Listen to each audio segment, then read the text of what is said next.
It is clear that China has an uneasy relationship with the idea of religion. Should the state control religion?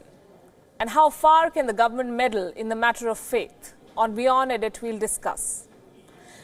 In one of the earlier works of Karl Marx, the ideologue of modern communism, there is one powerful passage.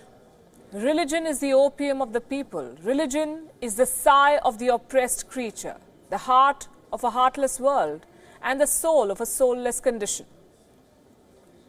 China's own revolutionary hero Mao Zedong destroyed religious sites during the Cultural Revolution in China. Mixing religion with politics is like fighting a losing battle. Conflicts in several religious nation-states are testimony to this.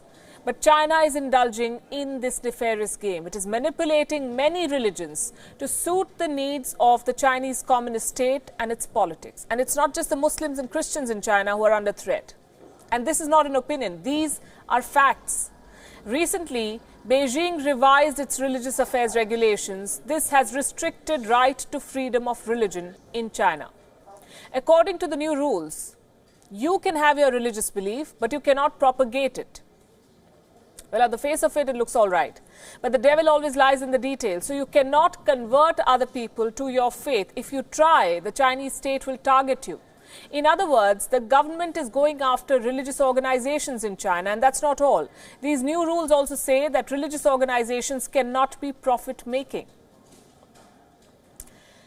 Even the religion of the majority community in China, Han Buddhism, has struggled under the communist regime.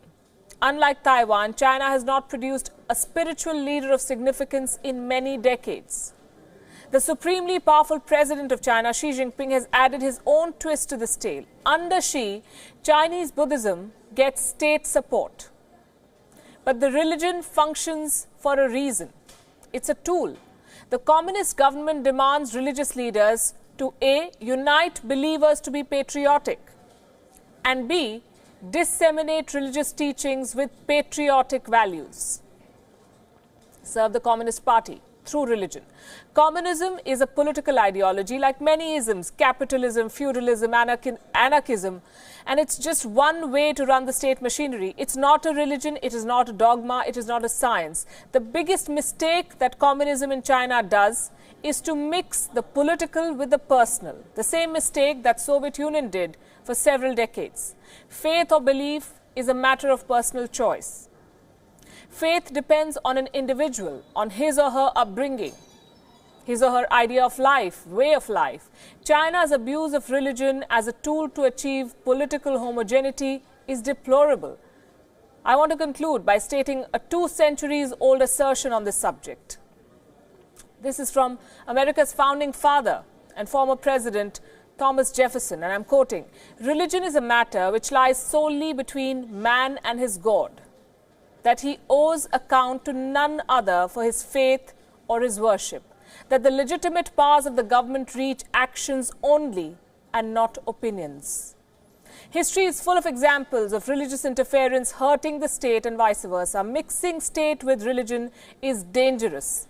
Using religion as a tool to attract people to a political ideology, like in China, is downright unethical, vulgar, and can only lead to disastrous consequences. And China's neighbors can also learn from this.